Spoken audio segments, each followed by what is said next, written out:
guys, it's Rachel here.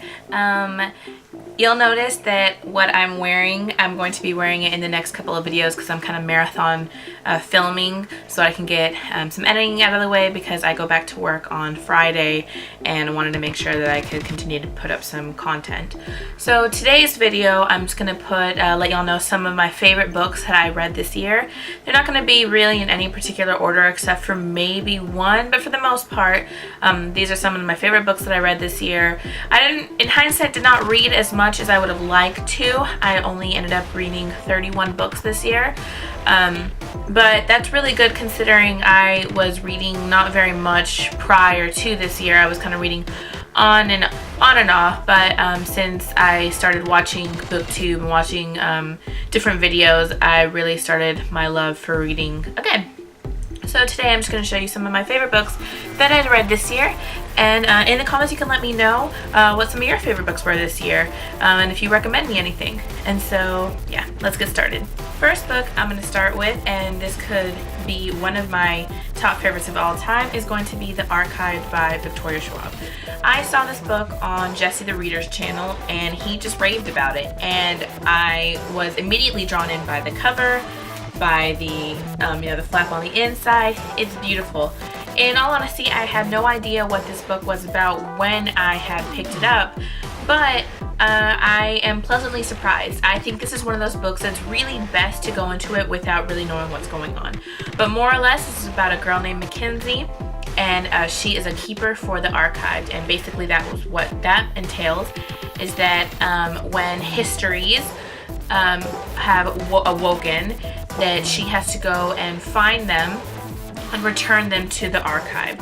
And some stuff happens, some crazy stuff happens. There's a pretty big twist at the end. Some may say that they knew what the twist would have been, but it caught me off guard, and I absolutely love this, and I have already pre-ordered the Unbound for this. I'm really, really excited for it. Next, one of my favorite books this year was Every Day by David Levithan. This is another one of those books that I saw the cover and I had to have it kind of thing. Even on this one as well, the inside is beautiful. This book has a really, really interesting concept, and I've found more and more that I've been really enjoying David Levithan's writing style. He writes absolutely beautifully, and I think that he has something out there for everyone. I really do, and I have now read 4 of his books. This is one of his longer books. He writes a lot of shorter stories. If I can recommend another one to you, it's going to be The Lover's Dictionary. But this one is amazing. This one is about a character, or a being called A, and A wakes up in a different body every single day. It could be a male, a female, gay, straight, black, white. It doesn't matter. It wakes up in a different body every single day. And one day, A wakes up in the body of a guy named Justin, and he ends up meeting Justin's girlfriend, Renona, and falls in love with her, and then decides that he wants to be with her every day. He wants to be with Renona. And another interesting concept of this book is Renona in the story as well. She doesn't have her own specific narration in the story, but her storyline is really interesting to me as well, because you have A wanting to be with Renona, but you also have Renona's how she reacts to being with somebody different every day. And I really, really love this, and I think that everybody should read this book. Another favorite, and kind of a big one, is going to be Nosferatu by Joe Hill. I love Joe Hill. I absolutely love his writing style. I love his stories. I love everything about Joe Hill. This is his newest novel. It's a big one. This book is almost 700 pages. It's fantastic. This follows a woman. She finds that when she gets on her bicycle when she's young, that she can go to places where things have been lost. And one day she goes to a place where a bad man is, and she escapes. And now that bad man is kind of after her. There's a lot of characters in this story. There's a lot going on. There's a lot of subplots. There's a lot of sub-stories. There's a lot. It's really action-packed and really character-driven. The world of Christmasland is amazing. I think Joe Hill did a phenomenal job with this. I only have one qualm, and that's going to be at the very end, and I can't say what it is because it's a major spoiler in the book. That is my only thing that I did not like about it. I think that he could have ended one aspect a little bit more differently, or given it more of a backstory, more of a story to why he did one of the things that he did.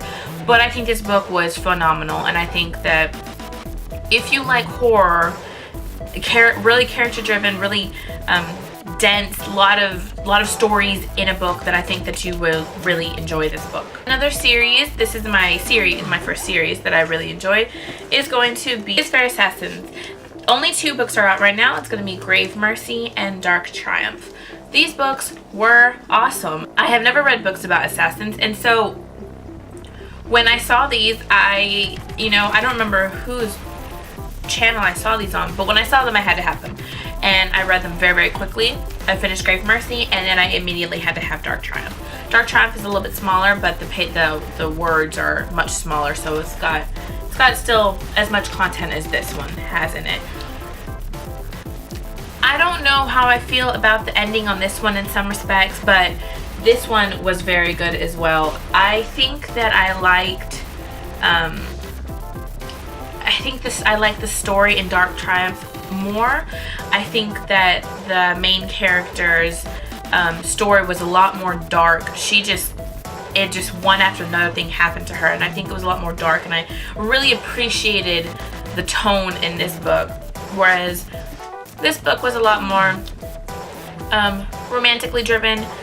There's a love story in Dark Triumph as well as Grave Mercy, but I think that this was a little bit more romantically driven, and yeah. So I think that if you haven't checked these out, I definitely think that you should. The 3rd book comes out sometime next year, and I'm really excited for it. It doesn't even have a cover yet, so but I'm really excited for it. And finally, probably my favorite of the entire year as far as a series goes, and one of my favorite stories of the year is going to be the Poison Study trilogy by Maria V. Snyder.